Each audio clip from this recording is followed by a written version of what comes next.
नमस्कार, न्यूज 24 घडामोडीमध्ये आपलं स्वागत आहे।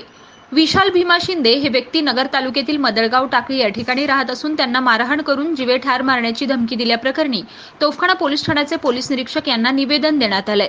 दिलेल्या निवेदनात म्हटलंय की विशाल भीमा शिंदे हे त्यांची पत्नी कल्पना विशाल शिंदे यांना भेटायला गेले असता त्यांची मेहुणी वर्षा अविनाश काळे हिने परत माझ्या बहिणीला भेटायला येऊ नको, नाहीतर तुला जीवे ठार मारेल अशी धमकी दिली।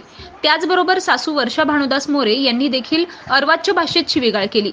तसेच घरमालक शांताबाई महादेव सोनावणे यांनी देखील मागील 9 महिने विशाल शिंदे यांना त्यांच्या पत्नीला भेटण्याची देखील मनाई केलेली आहे।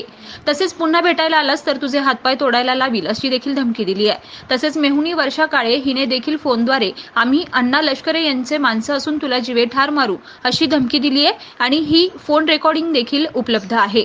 दरम्यान या सर्व व्यक्तींकडून माझ्या जीवाला धोका असून या व्यक्तींची चौकशी करण्यात येऊन योग्य ती कारवाई करण्याची मागणी या निवेदनात करण्यात आली आहे। आम्ही विशाल भीमा शिंदे बोलतोय। मी राहणार मदळगाव टाकळी ताजी अहमदनगर तालुका जिल्ह्यामध्ये। तर माझी मंडळी ना 2 वर्षापासून मला सोडून गेलेली।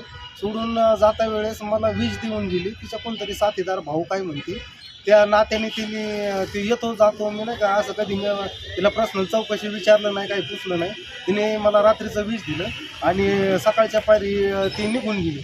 मी दवाखान्यात ॲडमिट झालो शिवीला आणि ती निघून गेल्याच्या नंतर अरुण शेळके म्हणून राहणार धानोरा तालुका जिल्हा आष्टी बीडमधला ह्यो मला फोनवर धमकी देतो, तू चिचुंडीमध्ये मी शरद पवाराचा माणूस आहे, मी अण्णा लष्कराचा माणूस आहे, मी तुझ्या गांडीमध्ये गोळ्या घालेन। तर साहेब माझं एवढंच म्हणणं आहे का माझं लग्न होत असताना, माझं लग्न झालं असताना आणि मला 3 लेकरं असताना जो माझ्या बायकोला उडून घेऊन जातो, बायकोला उडून घेऊन काहीतरी फूस घालतो आणि मला जीवे मारण्याच्या धमक्या देतो। तर मी आता SP ऑफिसला आलेलो आहे। मी त्यांच्यापुढे त्यांचा प्रस्ताव मांडलेला आहे, माझं सर्व काही सांगितलेलं आहे आणि जर त्यांनी ॲक्शन घेतली नाही तर मी उपोषणाला बसणार आहे। माझ्या बायकोला त्यांनी पळून नेलेलं आहे आणि मला न्याय भेटावा यासाठी मी झुंजतोय, यासाठी मी लढतोय। प्रतिनिधी स्वामी गोसावी, न्यूज 24 घडामोडी, अहमदनगर।